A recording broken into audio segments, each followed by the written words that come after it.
MJ9 news. దుద్ది గ్రామంలో లోపించిన పారిశుద్ధ్యం. కర్నూలు జిల్లా కోసిగి మండలం దుద్ది గ్రామంలో పారిశుద్ధ్య లోపంతో ప్రజలు ఇబ్బందుల పాలవుతున్నారు. ఇండ్ల ముందు ఉన్న డ్రైనేజీ కాల్వల నుండి మురుగునీరు ఇళ్లలోకి వస్తున్నాయని, మురుగునీటి నుంచి దోమలు, పురుగులు, పాములు ఇళ్లలోకి వస్తున్నాయని, వాటి వల్ల అనారోగ్యాల పాలు అవుతున్నామని గ్రామస్తులు వాపోయారు.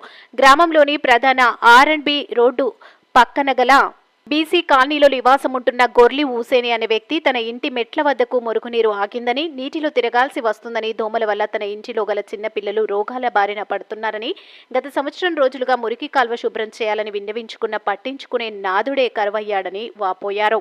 దీనిపై సంబంధిత పంచాయతీ సెక్రటరీని ఫోన్లో వివరణ కోరగా వర్షాల వల్ల నీరు నిలిచిన సంగతి తమ దృష్టికి వచ్చిందని, 2 రోజుల్లో మురికి కాల్వలు శుభ్రం చేయించి బ్లీచింగ్ పౌడర్ చల్లిస్తామని మీడియాకు తెలిపారు. MJ9 టీవీ న్యూస్ ఛానల్తో కోసిగి రిపోర్టర్ సతీష్.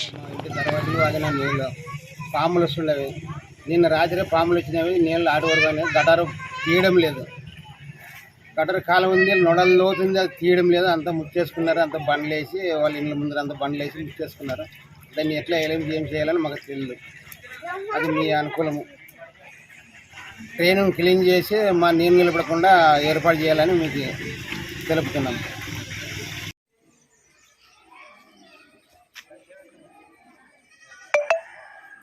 టైఫాయిడ్ జ్వరము అదే వచ్చే పిల్లలకి ఈ వారంలో 12,000 పెట్టండి డబ్బులు అమ్మ.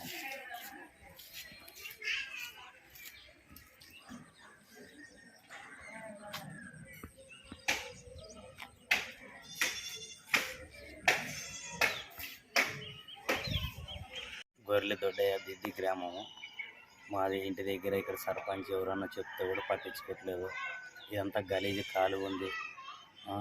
ఈ మా హాస్పిటల్ పోతే కూడా పిల్లలకి డెంగ్యూ జ్వరము, టైఫాయిడ్ జ్వరము అదేనే చెప్తారు. 15,000 రూపాయలు పెట్టినాం. ఇప్పటికే బాగా అవట్లేదు. ఈ స్కూల్ వెనక ఇక్కడ ఈ స్కూల్కి డేంజర్ ఉన్నది. మాకే ఇబ్బంది ఉన్నది. పాము పురుగు కుట్రవచ్చు.